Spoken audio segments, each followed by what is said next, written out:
First team defense might be awesome. Patrick Mahomes might be a demigod. And we're only through 2 games of preseason. There's a lot to talk about, not a lot of time to do it. Let's talk some Chiefs, guys.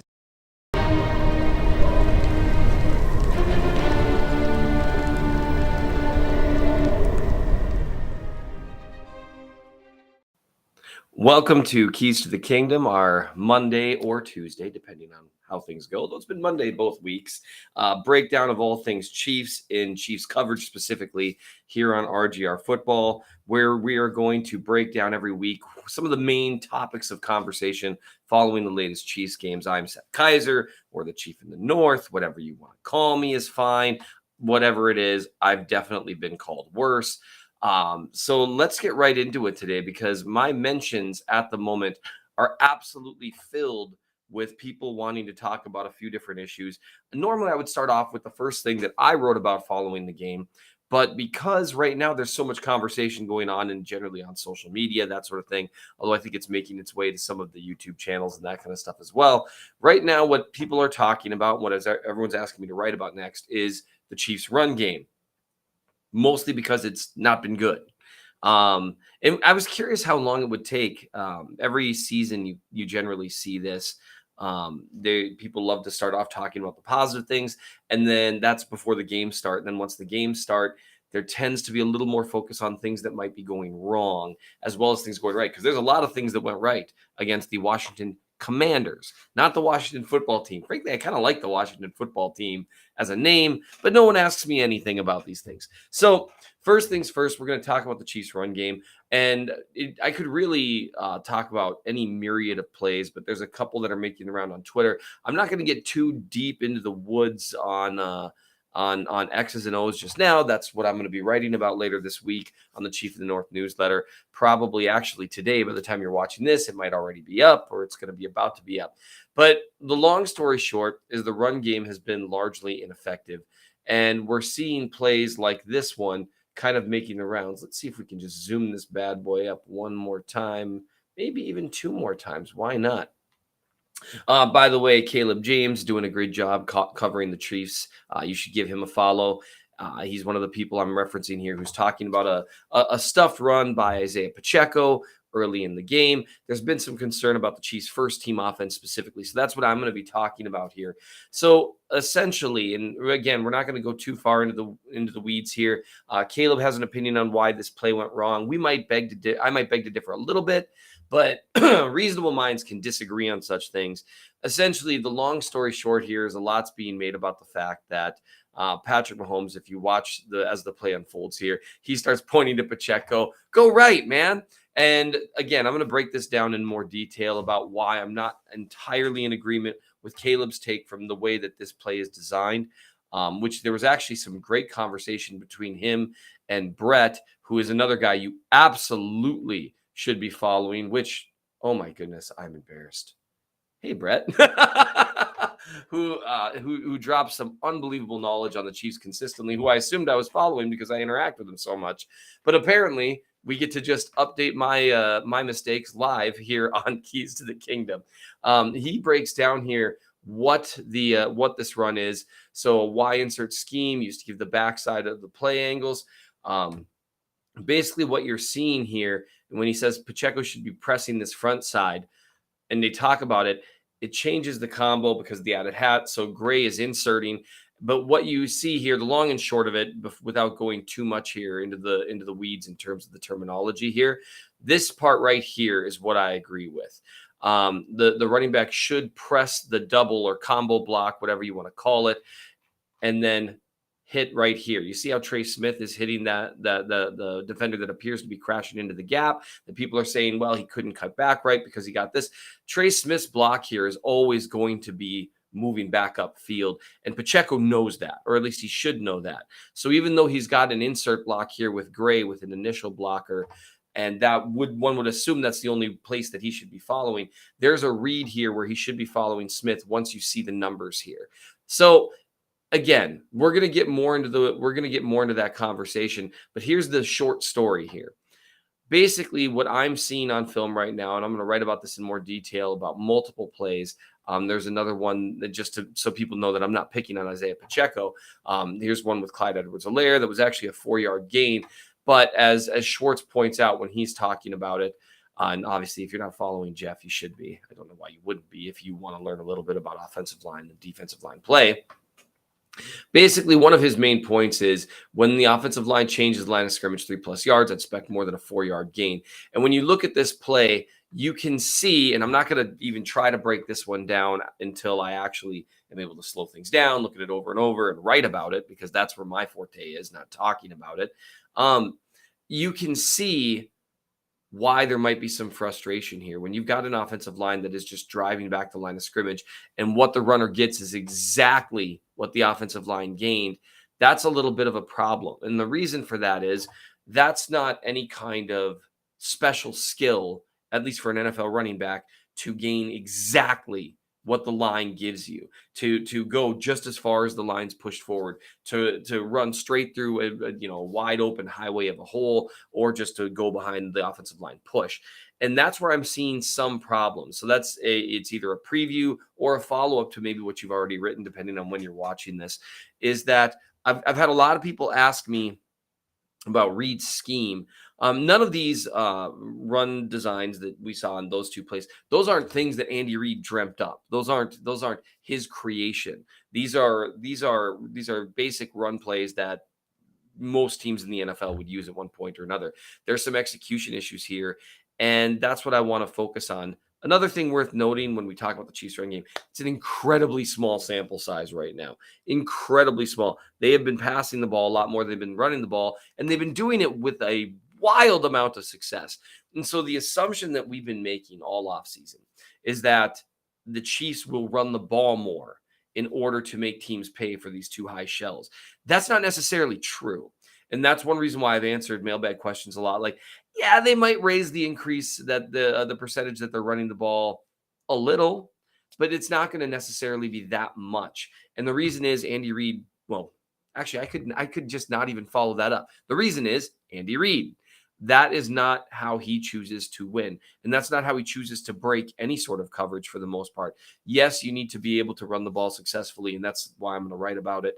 But some of the play designs that you're seeing, and even just the concept of spreading the ball out more, throwing to 5 or 6 different receivers in one drive, those are also designed to break these too high shells that are trying to take away the deep ball. So keep that in mind while we talk about the run game. It's going to be important this year, but it's not going to be wildly crucial. And people who talk about, well, if you look at the AFC Championship again was a lot more about Mahomes just playing really bad football in the second half and a couple of drops than virtually anything else. You can talk about scheme, you can talk about plan, and you can even say correctly, hey, if they were able to run the ball more successfully and willing to, that might have changed that and it would have mattered so much. So I get all that, but it's also not quite as important, I think, as we've convinced ourselves it is. It's just something to keep in mind. We're still at a very small sample size, but it is, all that said, still a little bit concerning because they want to be able to run the ball more successfully than they did last year and not just be completely dependent on the offensive line winning. They've got a good offensive line, and I'll write about that too. They're creating a ton of space. They haven't been amazing, but they've given the running backs opportunity. So that's with the negative. Preseason negative. Here we are. But one of the first things I wrote about, and a player that I just cannot stop being wrong about, is Nick Bolton, who has become one of my new favorite topics of conversation, just because I think it's such a good example of how you can try your best. You can look at the film, you can look at the numbers, and you can still get it wrong on a player. So I wrote about Nick Bolton here at the Chief of North newsletter. As you can see, the title of the article is Nick Bolton Won't Stop Getting Better. And he just won't. One of the last things I wrote about him last season was when he was asked to play a ton of snaps against the Chargers, and he showed a lot of progress in coverage. You can go check that out if you want. What I wrote about recently, immediately following the game, I just love this right here. How quickly he recognizes, fills, closes, tackles. This run play is essentially over before it starts. The fact that the runner even managed to gain a couple yards out of it was kind of impressive. One of the things when you look at what's happening with Bolton right now, he's processing and reacting so quickly that he's already here in the hole, breaking down at the line of scrimmage. You notice he's not flying in hot. He's not he's not off bounce. He's ready for whatever cut the runner attempts to make. The rest of the line's doing an okay job, kind of trying to hold up a little bit here. Um, the runner basically has no chance here, barring some kind of massive hole opening here. But even then, you see he tries to cut that direction, but because Bolton broke down so well, it doesn't even matter. He's able to close immediately. And it also helps when you've got Derek Nottie doing things like just being very aware of where the play is. And then Tershawn Wharton I love how he penetrates this gap, even though he's technically blocked out of the play. I just love how quick he is. Every now and then, Tershawn Wharton looks like he should be an all-pro. But that's the thing with Nick Bolton. What you see here, he's bursting through the line. He's reading and reacting more quickly than he has any right to. When you look at a guy that was supposed to have limited athleticism, that's one of the things I wrote about here on the Chief of the North newsletter. Go check it out. A final thing to note with him, he's improved in pass coverage, and everyone saw him break up a pass on third down. But it's also worth noting some of the things that he's doing in terms of getting depth on his drops. Seems to recognize plays a little bit quicker. That's something he actually talked about when he was making the rounds with the media, is that things are looking a little slower to him right now. And you can see it so far, again, small sample size on film. And that's part of why the first team defense is looking a little bit better than what we expected it to. A couple other things that really should be making the rounds this week, because again, keys to the king, and we're talking about things that should be making the rounds this week. Patrick Mahomes is awesome. There you go. That's basically the story. I'm actually going to be writing about I'm going to be doing his very first film review, and it's going to be covering plays like this because he was absolutely brilliant against the Commanders. This play is just one of those unbelievable plays that's demonstrative of why he's so difficult to blitz, because he sees where the numbers are. He sees where you're going to get a one-on-one going down the field. And then he makes just a dot throw under pressure. This is an unbelievable throw. This is the kind of throw, this down the field under pressure, hitting over the top of the safety here, which that safety ended up in coverage because of the blitz. They're blitzing a corner. So you end up with a safety wide receiver mismatch, and he just goes over the top of it with an absolutely brilliant throw. Mahomes was making plays like that all day. I'm going to be writing about that soon. Plus, it's good to do that first Patrick Mahomes film review, talk about the methodology, and then break down every play. It gets us in the season mode.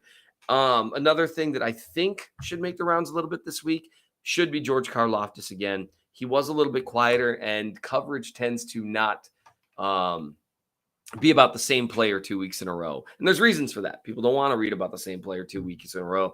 That said, he was still winning. He wasn't quite as much of a force as he was against a kind of subpar Bears offensive line, but he did still show strength, motor, some bend, some things that look promising that might make him tough to keep off the field when Reed's plan, at least Spag's plan, I guess I should say, seems to be Clark, Dunlap as starters and Karlaftis rotating in. If Karlaftis keeps showing the ability to win as a pass rusher, they're going to need to figure out a way to get him on the field. That's just something just to keep in mind. Another topic this week that people are tired of talking about in the preseason, but they shouldn't be, is Jody Fort's season, baby. By the way, another incredible throw by Mahomes. We're going to be talking about that in his review. But they messed around and they found Patrick Mahomes, a go up and get it guy who, despite coverage, who despite contact, he can play through all of that. I just love this play. I can watch it over and over and over again. And I have, quite frankly. Despite all those things, he can bring it in. That is something different than what Mahomes has had in the past. That's something to just keep an eye out for. Fortson, I don't think, barring injury, I don't think his roster spot was ever in jeopardy. I think the key is understanding whether or not he's going to be giving significant opportunities once the plays start. I think he will. I think he should be the second tight end up because I think he can do things that not only no other tight end besides Travis Kelce can do on the roster, but really no other player. He is a guy who can win in the red zone, and that's not something the Chiefs have necessarily seen a lot of in recent years. Another thing that's kind of worth noting that I'll probably look at when I'm talking about Patrick Mahomes is the timing routes and some of the synergy that you're seeing between him and the new receivers. I'm a little bit interested in that. There's just really this week, we're going to have a quick week, right? Because the Chiefs play on Thursday night. And we're going to see, I would assume with a quick game turnaround, I don't think you're going to be seeing a lot of starters, would be my guess. But those are some of the things that people are breaking down, talking about right now. The run game, sure, it's a bit of a concern. That's something that we're going to be looking at more moving forward. But there really is a lot to like. The Chiefs' first team defense and offense have both looked exceptional so far in the preseason. I'm excited to see what they have moving forward. And hey, look at this. I kept it under 20 minutes. Ryan's going to be stunned. Hopefully, this is a little bit informative and gives you guys something to look at moving forward.